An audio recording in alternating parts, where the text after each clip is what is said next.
BC ఉద్యమాన్ని రాజకీయాలకు అతీతంగా బలోపేతం చేయాలని చెప్పి నిన్న రాజ్యసభకు రాజీనామా చేయడం జరిగింది. రాష్ట్రంలో తెలంగాణ రాష్ట్రంలో ఈరోజు బలమైన బీసీ ఉద్యమం ఉంది. బీసీవాదం బలంగా గ్రామాలకు కూడా చేరుకుంది. ఈ ప్రభుత్వాలు కేంద్ర ప్రభుత్వం కానీ రాష్ట్ర ప్రభుత్వం కానీ బీసీలకు న్యాయం చేయడం లేదని చెప్పి ఇందుకోసం బలమైన ఉద్యమాన్ని చేయాలని చెప్పి ఆలోచిస్తున్నారు. అదేవిధంగా ఇటీవల 6-7 సభలు జరిగాయి.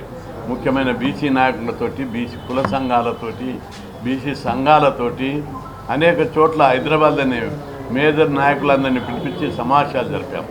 వాళ్ళందరూ కూడా 76 సంవత్సరాల స్వతంత్రం తర్వాత బీసీలకు ఏ రంగంలో కూడా న్యాయం జరగడం లేదు.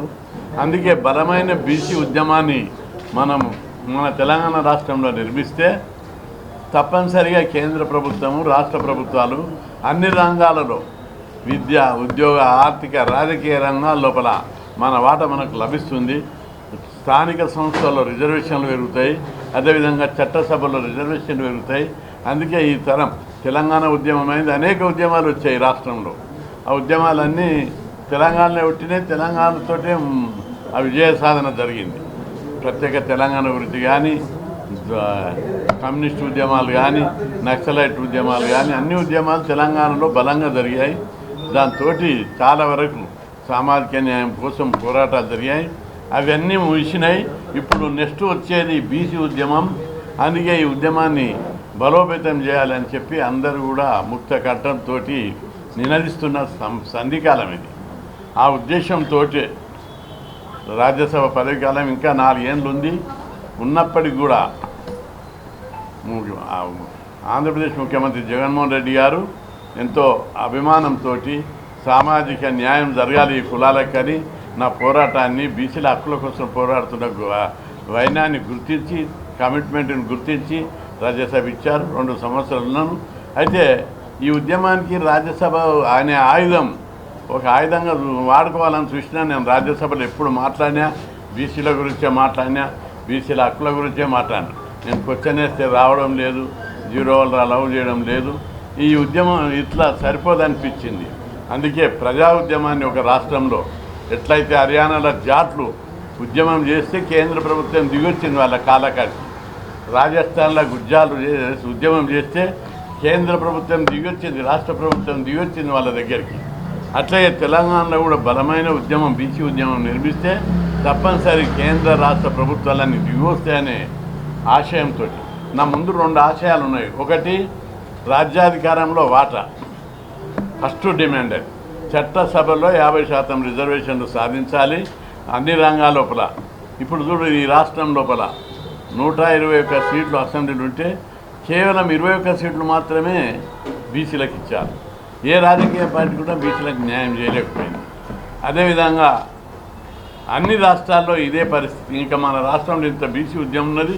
దీనికి భయపడి కూడా వాళ్ళు లోన్లు ఇవ్వడం లేదు, స్కీములు ఇవ్వడం లేదు, బీసీ విద్యార్థులకు ఫుల్ ఫీజు రియంబర్స్మెంట్ ఇవ్వడం లేదు, ఉద్యోగాలలో కూడా నామినల్కి ఇస్తున్నారు. ఈ విధంగా బీసీలకు అన్ని అడుగున అన్యాయం జరుగుతుంది. రాజ్యాధికారం వస్తే అన్నీ కూడా జనాభా ప్రకారం వస్తాయి. అది ఒక భాగం. రెండవ భాగం తీసుకున్నట్లయితే మన రాష్ట్రంలో నేను గత 50 సంవత్సరాలుగా పోరాడి హాస్టల్ చదువుకోవాలి, బీసీలు, ఎస్సీలు, ఎస్టీలు చదువుకోవాలని హాస్టళ్ళు పెట్టాలని, స్కాలర్షిప్ స్కీమ్ పెట్టాలని, అదేవిధంగా గురుకుల పాఠశాలలు పెట్టాలని పోరాటం దశల వారీగా తీసుకొచ్చి దేశంలో ఎక్కడ లేని విధంగా మన రాష్ట్రంలో కూడా ఉన్నన్ని హాస్టళ్ళు, 2 తెలుగు రాష్ట్రాలు ఉన్నన్ని హాస్టళ్ళు, గురుకులాలు, ఫీజు రియంబర్స్మెంట్ పథకం ఈ దేశంలో ఏ రాష్ట్రంలో లేవు. ప్రతి ఒక్కరికి స్కాలర్షిప్ వస్తుంది ఇక్కడ. వీటి కోసం అనేక సమరశీల పోరాటాలు చేశాం, అనేక మిలిటెంట్ ఉద్యమాలు చేశాం, ఉద్యోగాల భర్తీ కోసం ఉద్యమాలు చేశాం. ఉద్యోగాలలో బీసీలు ఈరోజు 58% ఉన్నారు మన మొత్తం రాష్ట్ర ప్రభుత్వంలో. కేంద్ర ప్రభుత్వ ఉద్యోగాలలో ఇతర రాష్ట్రాల్లో ఎక్కడ కూడా 25% దాటలేదు. కేంద్రంలో అయితే 18% ఉన్నారు. ఇతర రాష్ట్రాల లెక్కలు చూస్తే 25-30 మధ్యలోనే ఉన్నారు. మన రాష్ట్రంలో 50% దాటలేదు. ఇవన్నీ ఉద్యోగాలు భర్తీ చేయడం, బీసీ స్టడీ సర్కిల్ పెట్టేయడం, రుణాలు ఇవ్వడానికి కార్పొరేషన్లు పెట్టేయడం, ఇవన్నిటి వల్ల బీసీల డెవలప్మెంట్ ఇక్కడ జరిగింది. ఇట్లాంటి డెవలప్మెంట్ దేశం అంతటా జరగాలని మేము ఆశిస్తున్నాం. అందుకే చట్టసభలో 50% రిజర్వేషన్లు పెట్టాలి. విద్యారంగం లోపల బీసీలు అందరూ మన రాష్ట్రంలో ఏ విధంగా అయితే చదువుకుంటున్నారో అదేవిధంగా ఇతర రాష్ట్రాల్లో కూడా బీసీలందరూ చదువుకోవాలి. అప్పుడు మాత్రమే ఈ కులాల లోపల సమానత్వం, ఆర్థిక సమానత్వం, సాంఘిక సమానత్వం, అన్ని రంగాల లోపల దోపిడీ, పీడన, వివక్షలేనటువంటి వ్యవస్థ నిర్మాణం కోసం సమాజం లోపల స్టార్ట్ అవుతుంది.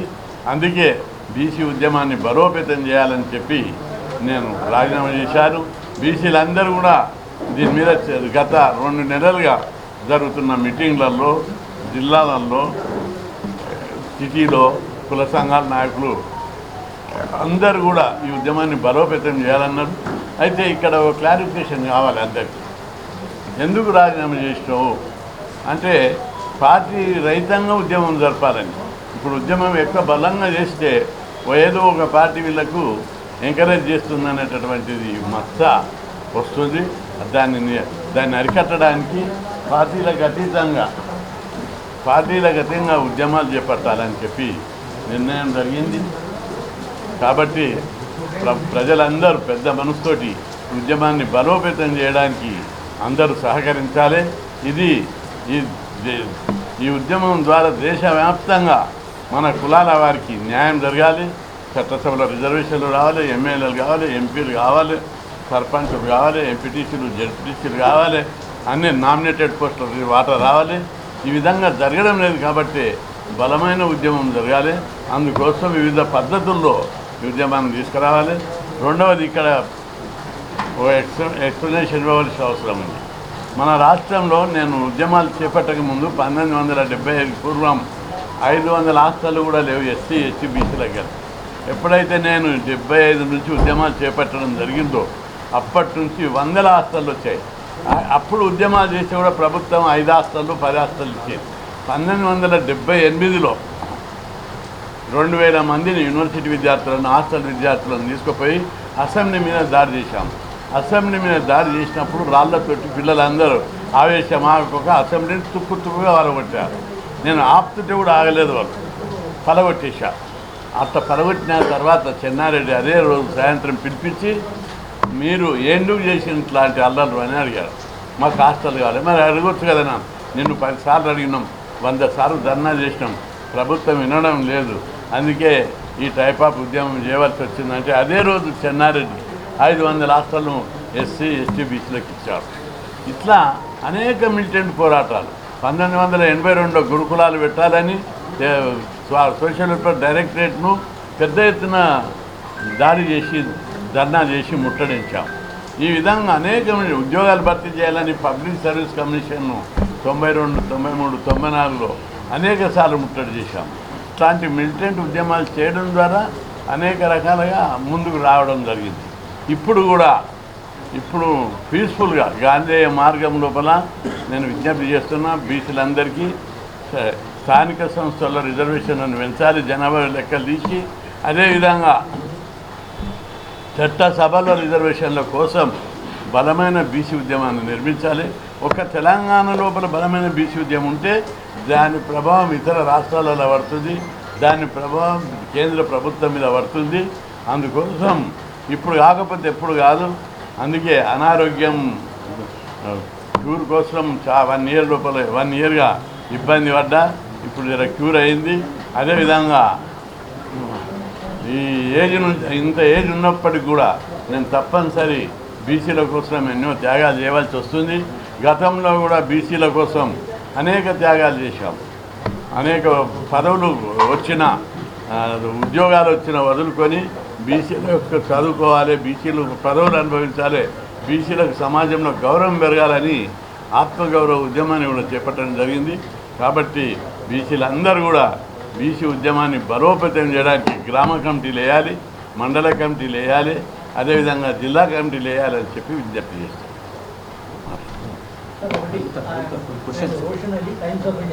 అవునవును సార్. బీజేపీ వాళ్ళు కాంగ్రెస్ వాళ్ళు ఇద్దరు నీకు మాట్లాడారు. ఒకటి ఒక ప్రశ్న. సెకండ్ ఒపీనియన్ ఏంటంటే బీసీ సంఘాలు వేరియస్ బీసీ అసోసియేషన్స్ ఒక బీసీ పొలిటికల్ పార్టీ క్లోజ్ చేయాలని డిమాండ్ ఉంది.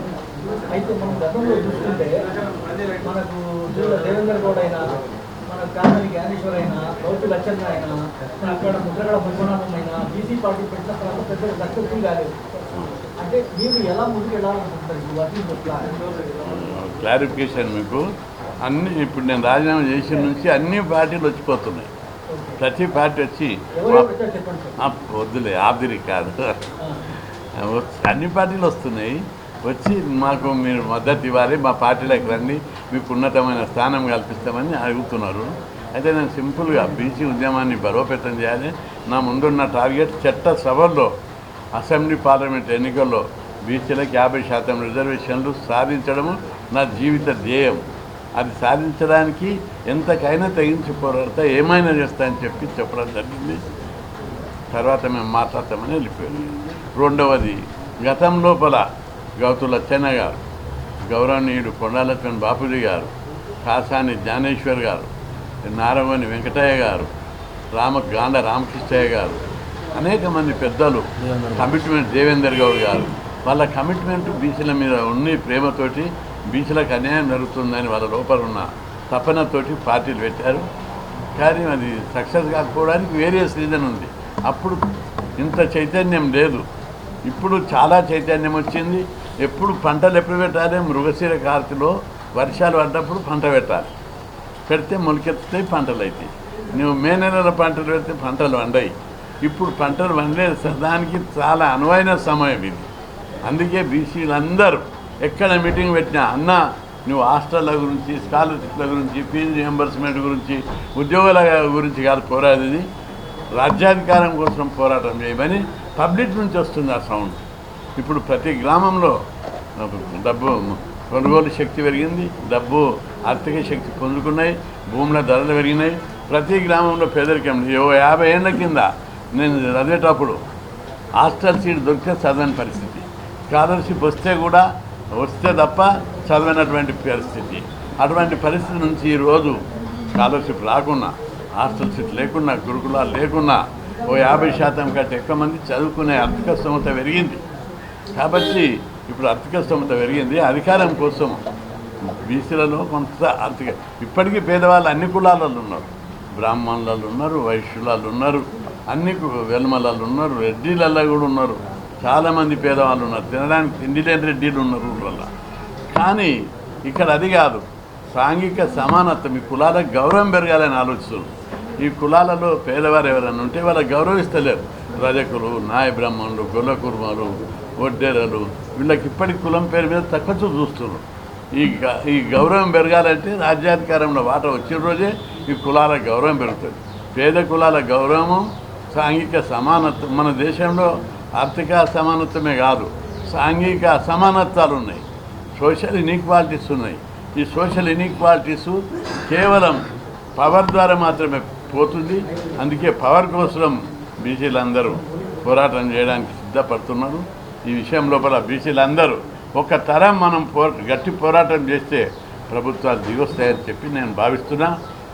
ఇందుకోసం బీసీలందరూ సిద్ధపడాలి. తెలంగాణ ఉద్యమం లోపల ఏ విధంగా అయితే ఊరు వాడ ఎక్కడికి అక్కడ ఉద్యమాలు చేసి తెలంగాణ సాధించారో, బీసీల కోసం, మన కోసం, మన పిల్లల కోసం, మన పిల్లల భవిష్యత్తు కోసం ఈ ఉద్యమాన్ని బలోపేతం చేయాలని చెప్పి నేను పిలుపునిస్తాను.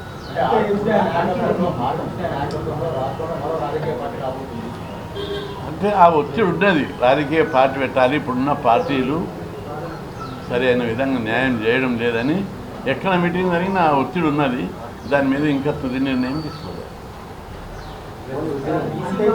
ఉద్యమం ఏ సమస్య అయినా తెలంగాణ పార్టీ ఎట్లా వచ్చింది? తెలంగాణ ఉద్యమం నుంచి వచ్చింది. ఇక్కడ మేము బీసీ ఉద్యమం, మా డిమాండ్ నెరవేరడమే ముఖ్యం.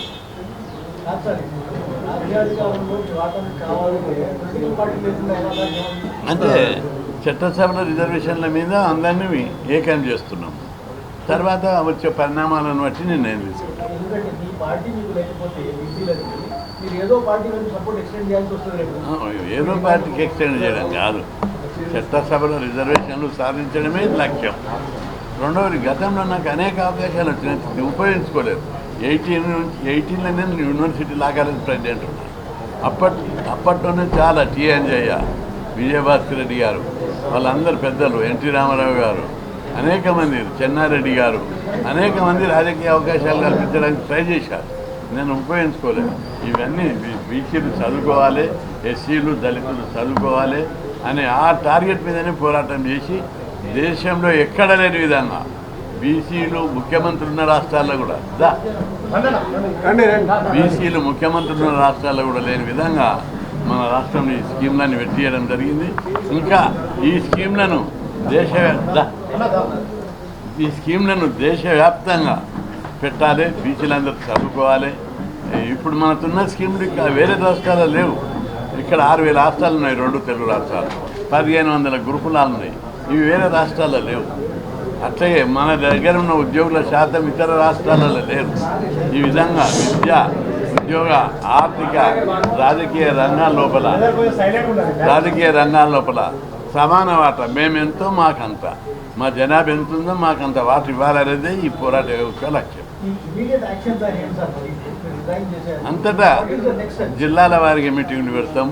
అన్ని కుల సంఘాలను కూడా సమీకరించి అందరినీ ఉద్యమంలో భాగస్వామ్యం చేయాలనేది మా దశల వారికి ఉద్యమాన్ని పికప్ చేయడం.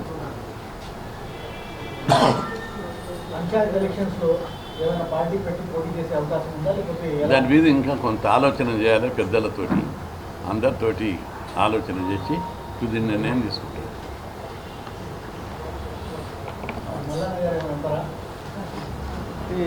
అనడానికి కాదు,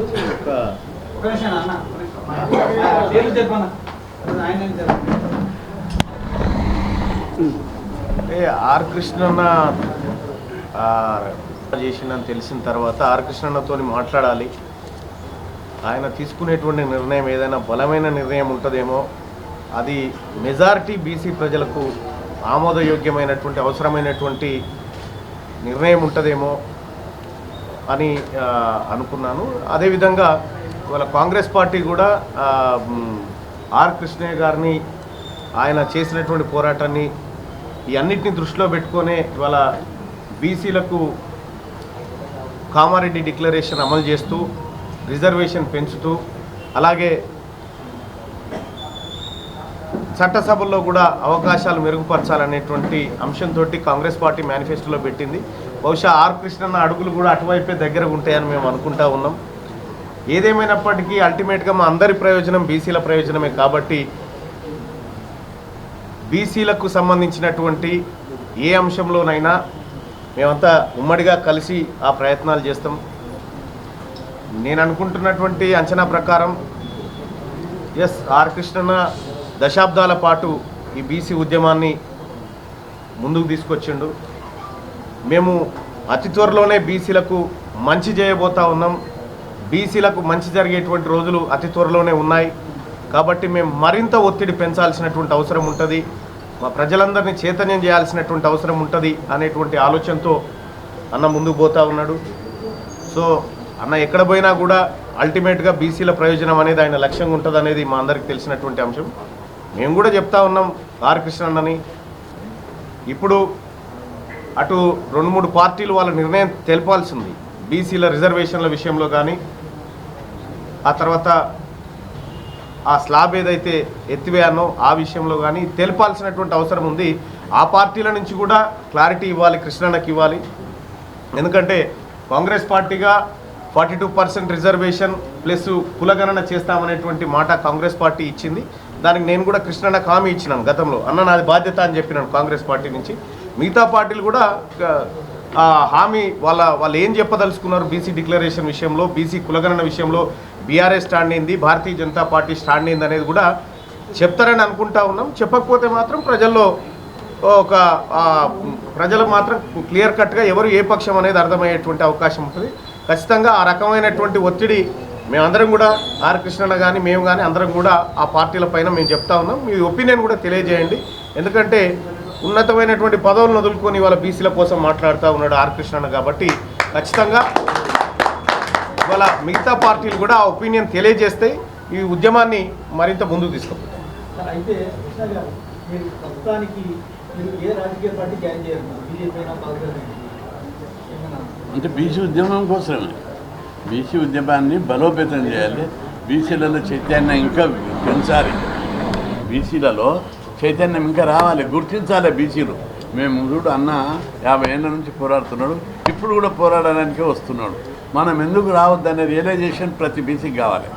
నేను నా జాతి కోసం, నా కులం కోసం పోరాడాలి. మన మీరు ఇప్పటిదాకా అడిగారు ఒకటి, ఇప్పుడు రాజకీయ పార్టీ ఫ్లోర్ చేస్తారని. అన్ని అంశాలు పరిశీలనలో ఉన్నాయి, ఒత్తిడి ఉన్నది. మొన్న మల్లన్న కూడా వచ్చిండు, ప్రజల నుంచి వస్తుంది, అది ఆలోచిస్తామని చెప్పి.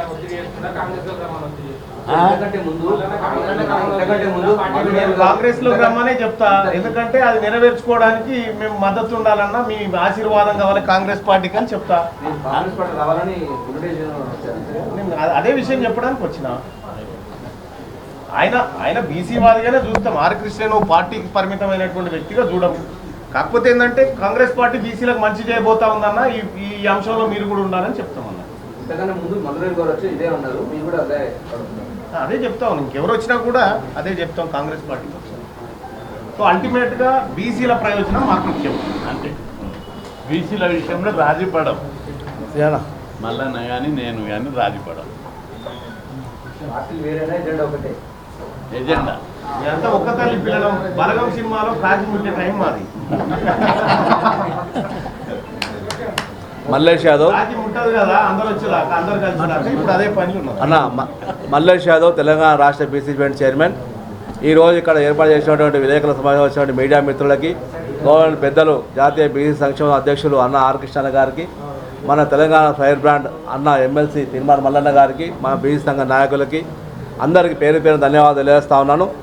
ఈరోజు ఆర్ కృష్ణ గారు 4 సంవత్సరాల రాజ్యసభ పదవిని సైతం వదిలిపెట్టేసి నా బీసీల యొక్క ఔన్నత్యం కోసం, బీసీల అభివృద్ధి ముఖ్యమని, బీసీల యొక్క ముఖ్య డెవలప్మెంట్ అనే ముఖ్య ఉద్దేశమని పదవిని సైతం వదిలిపెట్టొచ్చిన కృష్ణ గారికి ఉదయపూర్వక నమస్కారం తెలియజేస్తా ఉన్నాను. కృష్ణ గారికి ఒక ఆలోచన ఉంది. కృష్ణ గారు గత 50 సంవత్సరాలుగా చేస్తున్న పోరాటాల ఫలితంగా తను అంటాడు ఎప్పుడు, ఈ తరతరాలుగా దాస శృంఖాల మగ్గిపోతున్నటువంటి వెనుకబడిన తరగతులను పరిపాలన చూడాలి, అదే నా జీవిత లక్ష్యం. వారికి బీసీలుగా జీవితం అంకితమైన కృష్ణ గారు 50 సంవత్సరాలు కొనసాగిస్తూ ఉన్నారు. అందులో భాగంగా ఇటీవల జగన్మోహన్ రెడ్డి గారు 2 సంవత్సరాల క్రితం కృష్ణ గారి పోరాటాలను చూసి ఆయన స్ఫూర్తి పొంది, కృష్ణ గారు మీరు రాజ్యసభ పంపిస్తాను, మీరు వెళ్ళి అక్కడ రాజ్యసభలో కూడా పోరాటం చేయమంటే, రాజ్యసభ 2 సంవత్సరాల కృష్ణ గారు అక్కడ రాజ్యసభలో ఉన్నప్పుడు కూడా ఆయన పోరాటం చేస్తున్నాడు. మాట్లాడుతున్నప్పుడు ఆయన సరే అవకాశం రాక, ఎటువంటి క్వశ్చన్స్ వేసినా కూడా అవకాశం రాక కూడా అక్కడ రాజ్యసభలో టైం ఇవ్వలేకపోయారు. అయినప్పటికీ బీసీ ఉద్యమం బలపడుతున్న ఆర్ కృష్ణ గారు ఈరోజు తెలంగాణ రాష్ట్రంలో కాంగ్రెస్ పార్టీ అధికారంలో రాకముందు, పార్టీ అధికారంలోకి వస్తే ఈ యొక్క స్థానిక సంస్థల్లో బీసీ 40% రిజర్వేషన్ పెడతామని చెప్పింది, బీసీ కులగాణ చేస్తామని చెప్పింది. కానీ కులగాణ చేయకుండా, రిజర్వేషన్ పెట్టకుండా కాలయాపన చేస్తూ ఉంటే, ఇక్కడ ఇప్పటికే తెలంగాణ రాష్ట్రంలో బీసీ కుల సంఘాలు, బీసీ సంఘాలు అనేక ఉద్యమాలు చేస్తూ ఉన్నాయి.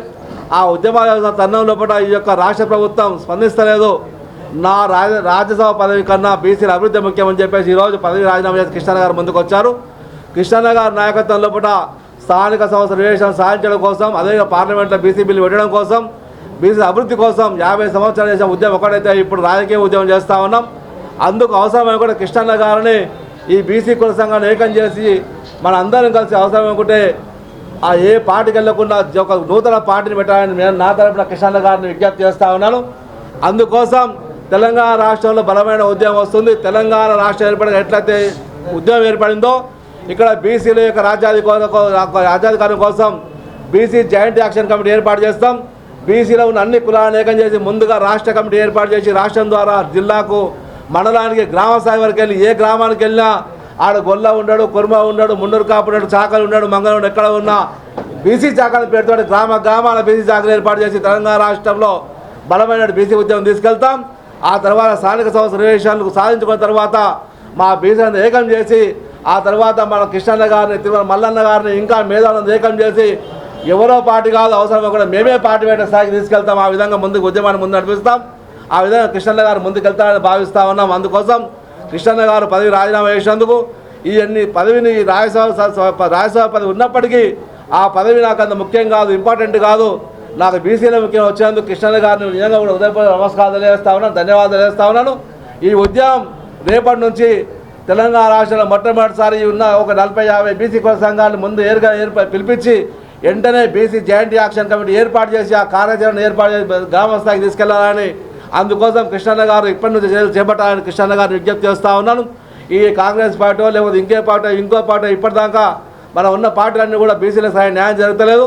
ఇప్పటిదాకా ఉన్న 119 ఎమ్మెల్యేలు ఉంటే ఎంతమందికి ఎమ్మెల్యే టికెట్లు ఇచ్చారు, ఎంతమంది మంత్రి పదవులు చూస్తూ ఉన్నాం. మంత్రి పదవులు ఇంకా మనకు 9 మంది మంత్రి పదవులు రావాలి, కానీ ఇంకా మనకు ఆ మంత్రి పదవులు కూడా జాప్యం చేస్తూ ఉన్నారు, ఉద్యోగాల జాప్యం చేస్తూ ఉన్నారు, ఎడ్యుకేషన్ జాప్యం చేస్తూ ఉన్నారు. ఈ ప్రభుత్వాలన్నీ కూడా అగ్రకుల ప్రభుత్వ ఆధిపత్య కులాలు అయినాయి కాబట్టి మనం అందరం ప్రభుత్వం డిమాండ్ చేస్తూ ఉన్నాం. ఈ తెలంగాణ రాష్ట్రంలో బీసీ రాజ్యం రావాలి, బహుజన రాజ్యం రావాలి. వచ్చినప్పుడే సమాన న్యాయం జరుగుతుంది, సమానత్వం వస్తుందని భావిస్తూ ఉన్నాం. అందుకే మహాత్మా జ్యోతిరావు పూలే, డాక్టర్ బిఆర్ అంబేద్కర్ ఆశయాలకు అనుగుణంగా కృష్ణన్న గారి పోరాటం ఉంటుందని, ఆ విధంగా ముందుకెళ్తామని మీడియా ద్వారా మీకు తెలియజేస్తా ఉన్నాను. జై బీసీ.